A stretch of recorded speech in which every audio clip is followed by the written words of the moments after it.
Hi, this is me കസാക് ബെഞ്ചാലി. ഒരു ബിസിനസ്സിനെ ഗ്രോ ചെയ്യിക്കാൻ വേണ്ടിയിട്ട് വളരെ സീരിയസ് ആയിട്ട് അതിനുള്ള വഴി തരുന്ന ഒരാളാണ് നിങ്ങളെങ്കിൽ അതിന് സഹായിക്കുക എന്നതാണ് ഞങ്ങളുടെ ലക്ഷ്യമുള്ളത്. അതിന് വേണ്ടിയിട്ടാണ് നിങ്ങൾക്ക് മുന്നിൽ ഈ വീഡിയോ ഇന്ന് നമ്മൾ ചെയ്യുന്നത്. സോ ഇതിനകത്ത് ഇതൊരു പെട്ടെന്ന് കേട്ട് പോകേണ്ട ഒരു വീഡിയോ എന്നതിനും അപ്പുറത്ത് ഇത് കൃത്യമായിട്ട് കാര്യങ്ങൾ മനസ്സിലാക്കി ഒരു നോട്ടൊക്കെ തയ്യാറാക്കി നോട്ടൊക്കെ ചെയ്ത് നിങ്ങളുടെ ബിസിനസ്സിൽ ഇത്തരത്തിലുള്ള ഇൻഫർമേഷൻസ് ഇതെങ്ങനെ നിങ്ങളുടെ ബിസിനസ്സിനകത്ത് ഇംപ്ലിമെൻറ്റ് ചെയ്യാമെന്നുള്ളത് വളരെ ആഴത്തിൽ പരിശോധിക്കുന്നത് നിങ്ങളുടെ ബിസിനസ്സിൻ്റെ ഗ്രോത്തിന് തീർച്ചയായിട്ടും സഹായിക്കും. അപ്പോൾ എല്ലാവർക്കും ഒരിക്കൽ കൂടി നിങ്ങളുടെ ഈ ഒരു പുതിയ വീഡിയോയിലേക്ക് സ്വാഗതം. ഞാൻ കസാക് ബെഞ്ചാലി, ബിസിനസ് കോച്ചാണ്.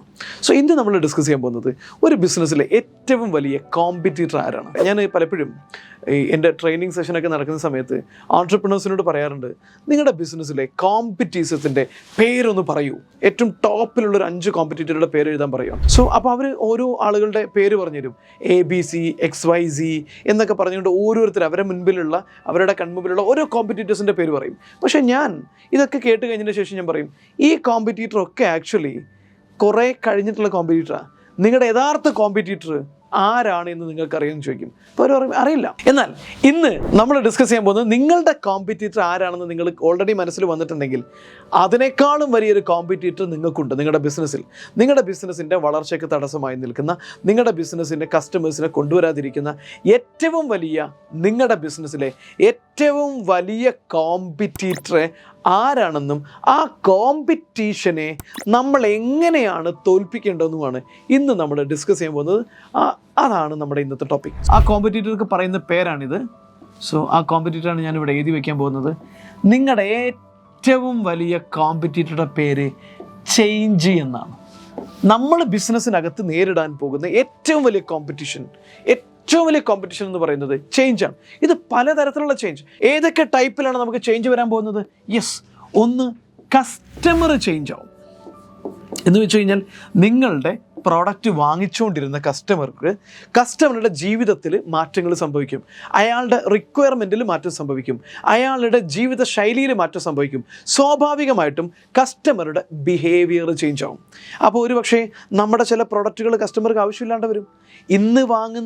ഇന്ന് കസ്റ്റമർ നേരിടുന്ന പ്രശ്നമായിരിക്കില്ല 2 മാസം കഴിയുമ്പോൾ കസ്റ്റമർക്ക് ഉണ്ടാകാൻ പോകുന്ന പ്രശ്നം. അതുകൊണ്ട് തന്നെ കസ്റ്റമർ നിങ്ങളുടെ പ്രോഡക്റ്റ് വാങ്ങാതെ വരും. So change. രണ്ടാമതാണ് മാർക്കറ്റിലുള്ള ചേഞ്ച്. കസ്റ്റമറും തീർച്ചയായിട്ടും മാർക്കറ്റിൻ്റെ ഭാഗം തന്നെയാണ്. പക്ഷേ ജനറലായിട്ട് മാർക്കറ്റിൽ ഓവർഫ്ലോ വരുന്നു. അതായത് നിങ്ങൾ ഒരു പ്രോഡക്റ്റ് കൊണ്ടുവന്നിരുന്ന സമയത്ത് നിങ്ങൾ മാത്രമായിരുന്നു ചെയ്തുകൊണ്ടിരുന്നത്. നിങ്ങളുടെ കയ്യിൽ ഒരു 200-250 പേർക്ക് കൊടുക്കാനുള്ള സ്റ്റോക്ക് എപ്പോഴും ഉണ്ടാവും. ഏകദേശം മാർക്കറ്റിൽ 1000 ആളുകളുണ്ട്, 250 പേർക്കുള്ള സ്റ്റോക്കേ ഉള്ളൂ. നിങ്ങൾ എന്ത് കൊണ്ടുവന്നു കഴിഞ്ഞാലും നിങ്ങൾ പറഞ്ഞ വിലയ്ക്ക് ചൂടപ്പം പോലെ വിറ്റ് പോകുന്നൊരു സാഹചര്യം ഉണ്ടായിരുന്നു. പക്ഷേ നിങ്ങളുടെ കയ്യിൽ 250 എണ്ണം ഉണ്ട്, മാർക്കറ്റിലാണെങ്കിൽ 1000 പേരേ ഉള്ളൂ. അപ്പോൾ അപ്പുറത്ത് 300 സ്റ്റോക്കുള്ള വേറൊരുത്തൻ കട തുടങ്ങുന്നു, അപ്പുറത്ത് 500 പേർക്ക് കൊടുക്കാനുള്ള വേറെ കട തുടങ്ങുന്നു, അപ്പുറത്ത് അതായത് 2000 ആളുകൾക്ക് കൊടുക്കാനുള്ള സാധനങ്ങൾ 1000 പേരുള്ള മാർക്കറ്റിനകത്തേക്ക് 5-8 പേര് ഒരുമിച്ച് തുടങ്ങുന്നതോടുകൂടിയിട്ട് മാർക്കറ്റിൻ്റെ സ്വഭാവം മാറും. മാർക്കറ്റിൽ പ്രൈസ് വാർ തുടങ്ങും. മാർക്കറ്റിൽ സാച്ചുറേഷൻ വരും. ആക്ച്വലി കോമ്പറ്റീറ്റർ വരുന്നതല്ല, മറിച്ച് മാർക്കറ്റിൽ വലിയ ചേഞ്ച് വരുന്നതാണ്. പിന്നെ അടുത്തൊരു ചേഞ്ച് ടെക്നോളജിയിൽ വരുന്ന ചേഞ്ചാണ്. ടെക്നോളജിയിൽ വലിയ മാറ്റങ്ങൾ സംഭവിക്കും. നമ്മളിങ്ങനെ വിചാരിച്ച് പൊയ്ക്കൊണ്ടിരിക്കുന്നതിനിടയിൽ പെട്ടെന്നൊരു ദിവസം ഇപ്പം നമുക്ക് ഉദാഹരണം പറയുകയാണെങ്കിൽ, ഈ അംബാസിഡർ കാറിൻ്റെ ഷോറൂമിൽ സെയിൽസ് മാനേജറായിട്ട് വർക്ക് ചെയ്തുകൊണ്ടിരുന്ന ഒരാളാണ് ഞാൻ.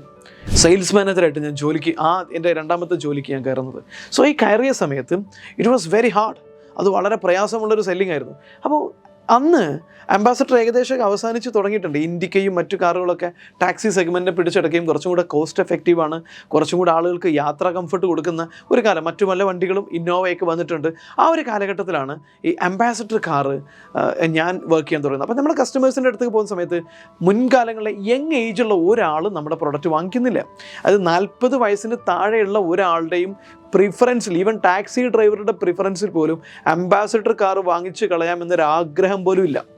അപ്പോൾ ഏജ് ഗ്രൂപ്പ് മാറി, അതായത് 60 വയസ്സിൻ്റെ മേളിലുള്ള റിട്ടയറായ ഗവൺമെൻറ് ഉദ്യോഗസ്ഥരും അതുപോലെ തന്നെ 40-45 വയസ്സിൻ്റെ മേളിലുള്ള ടാക്സി ഡ്രൈവേഴ്സും മാത്രമാണ് അന്ന് കാറിനെ കുറിച്ച് എൻക്വയറി പോലും ചെയ്യാൻ തയ്യാറാകുന്നുണ്ടായിരുന്നുള്ളൂ. സോ ആ ഒരു കാലഘട്ടത്തിൽ അംബാസഡറിൻ്റെ മാനേജേഴ്സ്, ഇപ്പം ഞാൻ എൻ്റെ അടുത്ത് ടെക്നിക്കലായിട്ടുള്ള ആളുകളൊക്കെ വരും, നമ്മൾ സെയിൽ കൂട്ടുന്നതിന് വേണ്ടിയിട്ട് ചെന്നൈയിൽ നിന്നുള്ള അംബാസഡറിൻ്റെ ഡയറക്റ്റ് സ്റ്റാഫുകളൊന്ന് വരുമായിരുന്നു ഹിന്ദുസ്ഥാൻ മോട്ടോഴ്സിൻ്റെ. അപ്പോൾ ഞങ്ങൾ അവരോട് പറയും, സർ എന്താണിത്, നമ്മുടെ പ്രൊഡക്റ്റൊക്കെ ഒന്ന് മാറ്റണ്ടേ, ഇങ്ങനെയൊക്കെ പോയാൽ മതിയോ, നമ്മുടെ പ്രൊഡക്റ്റിലൊക്കെ ഒരു മാറ്റം കൊണ്ടുവരണ്ടേ, ഇങ്ങനെയൊക്കെ ജീവിച്ച് കഴിഞ്ഞാൽ നമുക്ക് ബിസിനസ് കൂടുന്നില്ല, ഒരു പരിധി വിട്ട് കസ്റ്റമർക്ക് നമ്മുടെ പ്രൊഡക്റ്റ് വേണ്ട. ചെല്ലുന്നിടത്തൊക്കെ അച്ഛനും അതുപോലെ തന്നെ മുത്തശ്ശനൊക്കെ അംബാസഡർ വേണമെന്ന് ആഗ്രഹം ഉണ്ടാവും. അങ്ങനെ ബൈയിങ് ഡിസിഷനൊക്കെ എടുത്ത് അവരിങ്ങനെ അഡ്വാൻസ് ഒക്കെ അടയ്ക്കാൻ വേണ്ടി കാത്തിരിക്കുന്ന സമയത്ത്, നമ്മൾ ഓർഡർ എടുക്കാൻ ചെല്ലുന്ന സമയത്ത്, അഡ്വാൻസ് വാങ്ങിക്കാൻ ചെല്ലുന്ന സമയത്താണ് അവർ പറയുന്നത് നമ്മളോട്. അതല്ലെങ്കിൽ അച്ഛനോടായിരിക്കും സംസാരിച്ചിട്ടുണ്ടാവും. കാരണം അവരവരുടെ കുട്ടിക്കാലത്ത് നല്ല സുഖമായിട്ട് പുറകിൽ കൈയൊക്കെ കയറ്റി വെച്ച് ഇങ്ങനെ രാജകീയ ഭാവത്തിൽ യാത്ര ചെയ്തുകൊണ്ടിരുന്ന കാറാണ് അംബാസഡർ. ഇന്ത്യൻ പ്രസിഡന്റും അതുപോലെ തന്നെ കേരള മുഖ്യമന്ത്രിമാരും അങ്ങനെ ചീഫ് ജസ്റ്റിസ് ഒക്കെ സഞ്ചരിച്ചുകൊണ്ടിരുന്ന നല്ല ഗംഭീരമായിട്ട് രാജകീയ പ്രൗഢി ഉണ്ടായിരുന്ന കാർ തന്നെയാണ് ഒരു കാലത്ത് അംബാസഡർ കാർ. സോ ആ ഒരു രാജകീയ പ്രൗഢി അയവിറക്കിക്കൊണ്ട് അവസാന കാലത്ത് യാത്രയാണെന്ന് ആഗ്രഹിച്ചിട്ട് പലപ്പോഴും അവർക്ക് ആഗ്രഹം ഉണ്ടാവും, ഒരു അംബാസഡർ കാർ പുതിയതൊന്ന് വാങ്ങിച്ച് ഓടിക്കണം എന്നൊക്കെ ആഗ്രഹത്തിൻ്റെ പുറത്താണ് നമ്മളടുത്ത് നമ്മളിങ്ങനെ അംബാസഡറിൻ്റെ ഓർഡർ എടുക്കാൻ വേണ്ടിയിട്ട് അഡ്വാൻസ് വാങ്ങിച്ചിട്ട് ഓർഡർ എടുക്കാൻ വേണ്ടി വലിയ പ്രതീക്ഷയോടെ പോകുന്ന സമയത്ത് അവിടെ നിന്ന് ഒരുത്തം വന്നിട്ടൊരു പറച്ചിലുണ്ട്, അംബാസഡർ കാറിനാണോ, എന്നാൽ ഇങ്ങോട്ട് കയറണ്ട, ആ കാറിൻ്റെ പേര് പറഞ്ഞിട്ട് ഇങ്ങോട്ട് വരരുത്. അല്ല സർ, അച്ഛൻ പറഞ്ഞിട്ടുണ്ട്, മുത്തശ്ശൻ പറഞ്ഞിട്ടുണ്ട്, ഈ കാറ് വേണമെന്നവർ പറഞ്ഞിട്ടുണ്ട്. അതെ, കുട്ടിക്കാലത്ത് ഞാൻ സ്കൂളിലേക്കൊക്കെ പോയിക്കൊണ്ടിരുന്ന ഈ കാറ് തന്നെയാണ്. അന്ന് ആ അംബാസഡറിൻ്റെ കാറിൻ്റെ ഷേപ്പ് എന്താണോ അത് തന്നെയാണ് ഇന്നും നിങ്ങളുടെ ഷേപ്പ്. അന്ന് എന്താണോ അതിൻ്റെ ഓൾമോസ്റ്റ് ടെക്നോളജി ഉള്ളത് അത് തന്നെയാണ് ഇന്നും നിങ്ങളുടെ ടെക്നോളജി. അപ്പോൾ ഞാൻ പറഞ്ഞു, അല്ല സർ അങ്ങനെയൊന്നുമല്ല, ബക്കറ്റ് സീറ്റ് ഉണ്ട്, മുമ്പ് ബെഞ്ച് സീറ്റ് ആയിരുന്നില്ലേ സാർ ഇരുന്നിരുന്നത്, ഇന്നിപ്പോൾ ബക്കറ്റ് സീറ്റാണ്. അതുപോലെ തന്നെ ഞങ്ങൾക്ക് രണ്ടാമത് വേറൊരു എഞ്ചിനും കൂടെ ഉണ്ട്, 2 ലിറ്ററിൻ്റെ ഇസൂസു എഞ്ചിനും കൂടെ ഉണ്ട്. ചങ്ങാതി ബെഞ്ചുള്ള സാധനം 2 സീറ്റാക്കി അപ്പുറത്തും ഇപ്പുറത്തും വെച്ച്, അതുപോലെ തന്നെ ഏതൊക്കെ ഇസൂസോ സുസൂക്കിയോ അങ്ങനെ എന്തൊക്കെ എഞ്ചിനുണ്ടെന്നും പറയുന്നു. എന്നാൽ നിങ്ങൾ മറ്റ് കാർ നോക്കൂ, ആ ഇന്നോവയിൽ എങ്ങനെ താനിരിക്കലും കയറിയിട്ടുണ്ടോ, ആ ഇൻഡിക്കയിൽ കയറിയിട്ടുണ്ടോ, അല്ലെങ്കിൽ സാൻഡ്രോയിൽ കയറിയിട്ടുണ്ടോ, അതിനൊക്കെയുള്ള ഫീച്ചേഴ്സിൻ്റെ പകുതിയിൽ ഫീച്ചേഴ്സെങ്കിലും നിങ്ങളുടെ അടുത്തുണ്ടോ? എന്നിട്ട് ഇതിന് ഇത്രയും കാശ് കൊടുത്തിട്ട് ഞാൻ എന്തിനു വാങ്ങിക്കണം? ശരിയാണ്, അയാൾ ചോദിച്ചു, ശരിയാണ്. അംബാസഡറിൽ വലിയ മാറ്റങ്ങളൊന്നും കൊണ്ടുവന്നിട്ടില്ല, ടെക്നോളജിയിൽ വലിയ മാറ്റമോ അല്ലെങ്കിൽ ഫീച്ചേഴ്സിൽ വലിയ മാറ്റമോ ഒന്നും കൊണ്ടുവന്നില്ല. സോ ഈ പരാതിയാണ് ഞങ്ങൾ എഞ്ചിനീയർ വരുമ്പോൾ എഞ്ചിനീയേഴ്സിനോട് പറയുന്നത്, സർ എന്താണ് ഇങ്ങനെ തന്നെ അതിനകത്ത് ഫീച്ചേഴ്സ് മാറ്റണം, അതുപോലെ തന്നെ പുതിയ മോഡലുകളൊക്കെ ഇറക്കിക്കൂടെ നിങ്ങൾക്കെന്ന് പറയുമ്പോൾ അവരൊരു ഡയലോഗുണ്ട്, അങ്ങനെയൊക്കെയാണെങ്കിൽ ശരി, നമ്മുടെ ഷോക്ക് ഓഫ്സർ ഉണ്ടല്ലോ അത് മറ്റേത് കാരണക്കാളും സൂപ്പറാണ്. അതായത് റോഡില്ലാത്ത കാലത്തേക്ക് ഉണ്ടാക്കിയ ഒരു കാറാണ്. അന്ന് കല്ലും മുള്ളും അതുപോലെ തന്നെ കുഴികളൊക്കെ നിറഞ്ഞ റോഡിലൂടെ സഞ്ചരിക്കുമ്പോൾ വലിയ ബുദ്ധിമുട്ട് അനുഭവപ്പെടാതിരിക്കാൻ വേണ്ടി ഉണ്ടാക്കിയ ഷോക്ക് അബ്സർവർ അത് തന്നെയാണ് ഇപ്പോഴും. പക്ഷേ അതിനും അപ്പുറത്തേക്ക് ആളുകൾ മാറി, അവരുടെ ബിഹേവിയർ മാറി, മാർക്കറ്റ് മാറിയിട്ടുണ്ട്, ടെക്നോളജി മാറിയിട്ടുണ്ട്. നിങ്ങൾ ഈ മാറ്റങ്ങൾ നിങ്ങളുടെ ബിസിനസ്സിനകത്ത് ഇമ്പോർട്ടൻ്റ് ആയിട്ടും സംഭവിക്കുന്നു എന്ന് അറിഞ്ഞിരിക്കണം. അതായത് കസ്റ്റമർക്ക് എന്തൊക്കെ മാറ്റങ്ങളാണ് സമയാസമയങ്ങളിൽ സംഭവിക്കുന്നത്, മാർക്കറ്റിൽ എന്തൊക്കെയാണ് മാറ്റങ്ങൾ ഉണ്ടാകുന്നത്, ടെക്നോളജിയിൽ എന്തൊക്കെ മാറ്റങ്ങൾ വരുന്നു. ഈ മാറ്റങ്ങൾക്കനുസരിച്ച് വളരെ പെട്ടെന്ന് നിങ്ങൾക്ക് നിങ്ങളുടെ ബിസിനസ്സിനെ മാറ്റാൻ പറ്റിയാൽ ഏതൊരു കോമ്പറ്റീഷനെയും അതിജീവിക്കാൻ പറ്റും. കസ്റ്റമറുടെ ബിഹേവിയറൽ ചേഞ്ച് ആദ്യം മനസ്സിലാക്കുന്ന ആൾ നിങ്ങളാണ്. കസ്റ്റമറുടെ സ്വഭാവത്തിൽ വരുന്ന, കസ്റ്റമറെ കുറിച്ച് അനലൈസ് ചെയ്യുന്നു, കസ്റ്റമറുടെ ബിഹേവിയർ, കസ്റ്റമർക്ക് വരാൻ പോകുന്ന മാറ്റങ്ങൾ മനസ്സിലാക്കി നിങ്ങൾ ആദ്യം പ്രൊഡക്റ്റിൽ മാറ്റം വരുത്തുന്നു, നിങ്ങളുടെ സർവീസിൽ മാറ്റം വരുത്തുന്നു, വേ ഓഫ് ഡൂയിങ്ങിൽ മാറ്റം വരുന്നുവെങ്കിൽ they will not have any competition. ഒരു കോമ്പറ്റീഷനും നിങ്ങളെ ബീറ്റ് ചെയ്യാൻ പോകുന്നില്ല. അതുപോലെ തന്നെ മാർക്കറ്റിൽ സംഭവിക്കുന്ന മാറ്റങ്ങൾ, സാച്ചുറേറ്റഡ് ആകുന്ന മാർക്കറ്റ്, കോമ്പറ്റീറ്റേഴ്സ് വരുന്നു, പ്ലെയേഴ്സ് വരുന്നു. സോ അപ്പോൾ നമ്മളടുത്തേക്ക് കസ്റ്റമർ എപ്പോഴാണ് വരാതിരിക്കുക? തീർച്ചയായിട്ടും നമ്മളടുത്ത് കസ്റ്റമറെ ത്രില്ലടിപ്പിക്കുന്ന എക്സ്പീരിയൻസ് ഇല്ലാതിരിക്കുമ്പോഴാണ്, നമ്മളെ മാത്രം ചൂസ് ചെയ്യേണ്ടി വരുന്ന എക്സ്പീരിയൻസുകൾ ഇല്ലാതിരിക്കുമ്പോഴാണ്. അപ്പോൾ നമ്മളെന്താണ് ബിസിനസ്സിൽ ചെയ്യേണ്ടത്? മാർക്കറ്റിൽ എപ്പോഴെങ്കിലും പ്രതിസന്ധി ഉണ്ടെന്ന് നിങ്ങൾ മനസ്സിലാക്കിയാൽ, കോമ്പറ്റീറ്റേഴ്സിൻ്റെ എണ്ണം മാർക്കറ്റിൽ കൂടുതലാണെന്ന് മനസ്സിലാക്കിയാൽ, തീർച്ചയായിട്ടും നിങ്ങളടുത്ത് വരുന്ന കസ്റ്റമേഴ്സിൻ്റെ എണ്ണം കുറയുന്നു എന്ന് നിങ്ങൾ തിരിച്ചറിഞ്ഞു കഴിഞ്ഞാൽ നിങ്ങൾ ആലോചിക്കേണ്ട പ്രധാനപ്പെട്ട ഒരു കാര്യമുണ്ട്, എന്തുകൊണ്ട് എൻ്റെ അടുത്ത് കസ്റ്റമർ ഒഴുകി വരുന്നില്ല? അപ്പോൾ കസ്റ്റമർക്ക് ഏറ്റവും എളുപ്പത്തിൽ ഏറ്റവും ഡിമാൻഡിങ് ആയിട്ട് വരാൻ പറ്റുന്ന എന്തെങ്കിലും ഒന്ന് കൊടുത്തിരിക്കണം. അതിൽ പ്രോഡക്റ്റിൽ ഡിഫറൻസ് കൊണ്ടുവരുന്നതാകാം, അതല്ലെങ്കിൽ എക്സ്പീരിയൻസിൽ ഡിഫറൻസ് കൊണ്ടുവരുന്നതാകാം. സോ നിങ്ങളുടെ പ്രോഡക്റ്റിനകത്തോ നിങ്ങളുടെ എക്സ്പീരിയൻസിനകത്ത്, നിങ്ങൾ കൊടുക്കുന്ന എക്സ്പീരിയൻസിനകത്തോ ഡിഫറൻഷിയേഷൻ കൊണ്ടുവരുമ്പോൾ മാത്രമാണ് ഒരു കൂട്ടം കോമ്പറ്റീറ്റേഴ്സിൽ നിന്ന് നിങ്ങളെ മാത്രം ഒരു കസ്റ്റമർ തിരഞ്ഞെടുക്കുന്നത്. പിന്നെ നിങ്ങൾ ഒരിക്കലും ഞാനാണ് ഒരു കാലത്ത് ഇതൊക്കെ അവതരിപ്പിച്ചത്, കാര്യമൊന്നുമില്ല.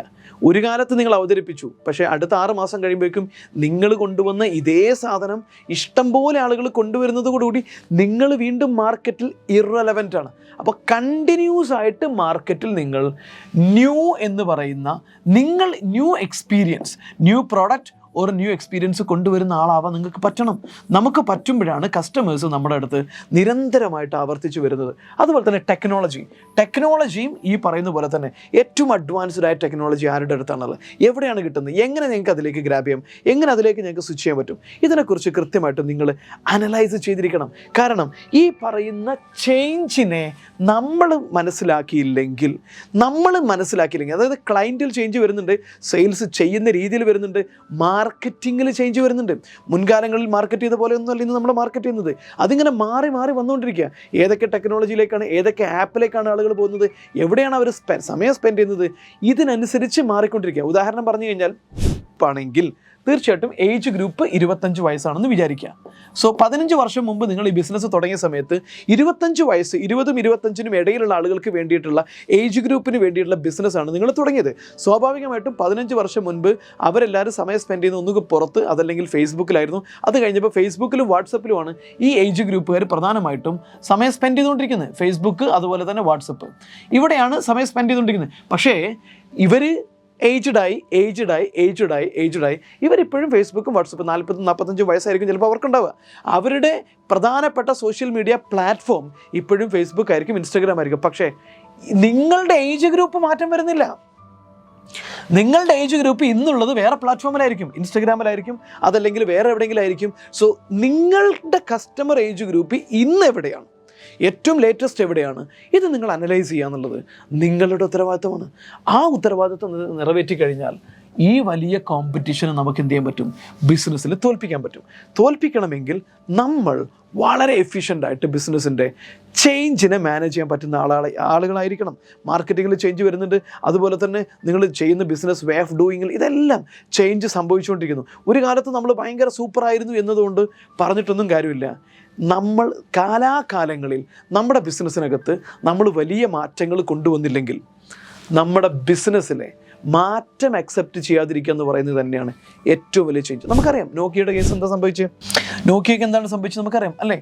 നോക്കിയ എന്ന് പറയുന്നത് ലോകത്തിലെ തന്നെ ഏറ്റവും ലീഡിങ് ബ്രാൻഡ് ആയിക്കൊണ്ടിരുന്നൊരു സ്ഥാപനം നോക്കിയ. നമുക്കറിയാം എല്ലാവരും ഒരു 30-35 വയസ്സിൻ്റെ മേളിലുള്ള ആളുകൾ മുഴുവനും എല്ലാവരും ഒരിക്കലെങ്കിലും ഏറ്റവും കൂടുതൽ യൂസ് ചെയ്തിരിക്കുന്ന ഫോണുകളിലൊന്നാണ് നോക്കിയ. 80% വരുന്ന രീതിയിൽ തന്നെ അത്രയും വലിയ മാർക്കറ്റ് ഷെയർ ഉണ്ടായിരുന്ന ഒരു സ്ഥാപനം. നമ്മളൊക്കെ അതിൻ്റെ മോഡലുകൾക്ക് വേണ്ടി കാത്തിരിക്കുകയായിരുന്നു. സോ 2007 ആയപ്പോഴേക്കും ഏകദേശം 2007 ഏകദേശം എന്ത് ചെയ്തു, ആപ്പിൾ വന്നു, ഐഫോണും കൊണ്ടുവന്നു. അവർ ഇതുവരെ എക്സ്പീരിയൻസ് ചെയ്തില്ലാത്ത വളരെ ഡിഫറെൻ്റ് ആയിട്ടുള്ള ഒരു ഓപ്പറേറ്റിംഗ് സിസ്റ്റവുമായിട്ട് കൊണ്ടുവന്നു. പക്ഷേ 2008, 2009, 2010 ആയിട്ട് പോലും ആര് ചേഞ്ച് ചെയ്തില്ല, നോക്കിയ ചേഞ്ച് ചെയ്തില്ല. 2010-11 കാലയളവായപ്പോഴേക്കും 10-11 കാലയളവായപ്പോഴേക്കും സാംസങ് ആൻഡ്രോയിഡുമായിട്ട് വന്നു. പക്ഷേ അവിടെയും സാംസങ് ആൻഡ്രോയിഡ് മറ്റൊന്നും. അപ്പോൾ പ്രധാനപ്പെട്ട പ്ലേയേഴ്സ് ആരായിട്ട് മാറി, ഐഫോൺ, അതുപോലെ തന്നെ സാംസങ്, പിന്നെ ആൻഡ്രോയിഡ് ഫോണുകളുടെ ഒരു കുത്തൊഴുക്ക് വന്നു. പക്ഷേ ആ സമയത്ത് ഒരിക്കൽ പോലും ലോകത്തിലെ ഗ്ലോബൽ ലീഡറായി എന്ന് പറഞ്ഞുകൊണ്ടിരുന്ന നോക്കിയ ഒരിക്കൽ പോലും എന്ത് ചെയ്തില്ല, മാർക്കറ്റ് മാറിയിട്ടുണ്ട്, കസ്റ്റമറുടെ ബിഹേവിയർ മാറിയിട്ടുണ്ട്, ഇതെല്ലാം മാറിയിട്ടുണ്ട്. പക്ഷെ അപ്പോഴും അവർ പറഞ്ഞു ഞങ്ങളുടെ സിംബിയൻ എന്ന് തന്നെയാണെന്ന് ഓർമ്മ തോന്നുന്നു, സിംബിയൻ എന്ന് പറയുന്ന ഞങ്ങളുടെ സോഫ്റ്റ്വെയർ വെച്ചിട്ട് ഞങ്ങൾ ഇത്രയും കാലം ഓടിയത്, അതുകൊണ്ട് തന്നെ കസ്റ്റമർ ഇനിയും ഞങ്ങളുടെ സോഫ്റ്റ്വെയറിനെ തന്നെ സ്വീകരിക്കും, ഞങ്ങളത് ബെസ്റ്റ് സാധനമാണ്.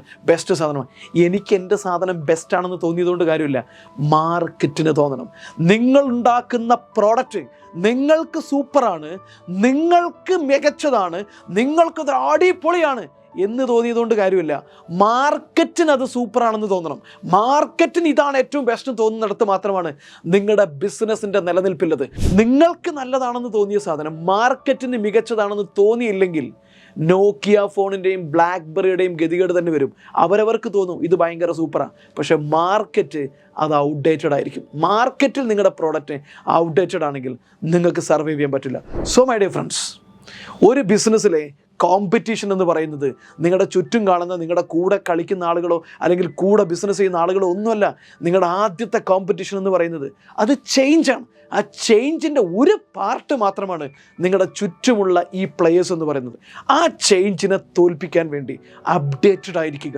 മാർക്കറ്റിനെ കുറിച്ച്, കസ്റ്റമർ ബിഹേവിയറിനെ കുറിച്ച്, ടെക്നോളജി, ഈ മേഖലയിലെല്ലാം നടക്കുന്ന മാർക്കറ്റിലെ ചേഞ്ചുകളെ കുറിച്ച് കൃത്യമായി അനലൈസ് ചെയ്യുക എന്നുള്ളതാണ് നിങ്ങളുടെ ഏറ്റവും പ്രധാനപ്പെട്ട ഉത്തരവാദിത്വം എന്ന് പറയുന്നത് ആസ് ആൻ ഓൺട്രപ്രണർ. സോ ഞങ്ങൾ ബിസിനസ്സുകാരെ അവരുടെ ബിസിനസ്സിലെ വലിയ വലിയ മാറ്റങ്ങൾക്ക്, ചേഞ്ചിന് ക്യാപ്പബിൾ ആകുന്ന രീതിയിൽ ഇതുപോലെ തന്നെയുള്ള കോച്ചിങ് പ്രോഗ്രാമുകളും ട്രെയിനിങ്ങുകളും കൊടുക്കുന്നുണ്ട്. സോ ഞങ്ങളുടെ ഏറ്റവും മികച്ച ഫ്ലാഗ്ഷിപ്പ് ബിസിനസ് കോച്ചിങ് പ്രോഗ്രാമായിട്ടുള്ള Chanakya premium business coaching programme എന്ന് പറയുന്ന ഹൈലി എഫക്റ്റീവ് ആയിട്ടുള്ള ബിസിനസ് കോച്ചിങ് പ്രോഗ്രാമിൻ്റെ സീസൺ 3 ഈ വരുന്ന ജനുവരി 1-ാം തീയതി തുടങ്ങാൻ പോവാണ്. ഇത് സർവീസ് മേഖലയിലാണെങ്കിൽ 50 ലക്ഷത്തിൻ്റെ മുകളിലുള്ളവർക്ക് മാത്രമാണ് ഈ കോഴ്സ് ഉള്ളത്. അതുപോലെ തന്നെ പ്രോഡക്റ്റ് ഡിസ്ട്രിബ്യൂഷൻ സെഗ്മെൻറ്റിലാണ് നിങ്ങൾ വർക്ക് ചെയ്യുന്നതെങ്കിൽ 5 കോടിയുടെ മേളിൽ ടേൺ ഓവർ ഉള്ളവർക്കാണ് ഈ കോഴ്സ് ഞങ്ങൾ കൊടുക്കുന്നത്. കാരണം ഞങ്ങളുടെ പർപ്പസ് എന്ന് പറയുന്നത് 5 കോടി ചെയ്യുന്ന ഒരാളുടെ ബിസിനസ്സിനെ അടുത്ത 3 വർഷം കൊണ്ട് 500 കോടിയിലേക്ക് എത്തിക്കാൻ ആവശ്യമായിട്ടുള്ള സ്കെയിലപ്പ് സ്ട്രാറ്റജിയാണ് ചാണക്യ കോഴ്സിൽ നമ്മൾ പഠിപ്പിക്കുന്നത്. ഇനി നിങ്ങളുടെ ബിസിനസ് ഇതിൻ്റെ താഴെയാണെങ്കിൽ ഞങ്ങളുടെ മറ്റൊരു കോഴ്സുണ്ട്, BMC, അതായത് ബിസിനസ് മാസ്റ്റേഴ്സ് ക്ലബ്ബ്.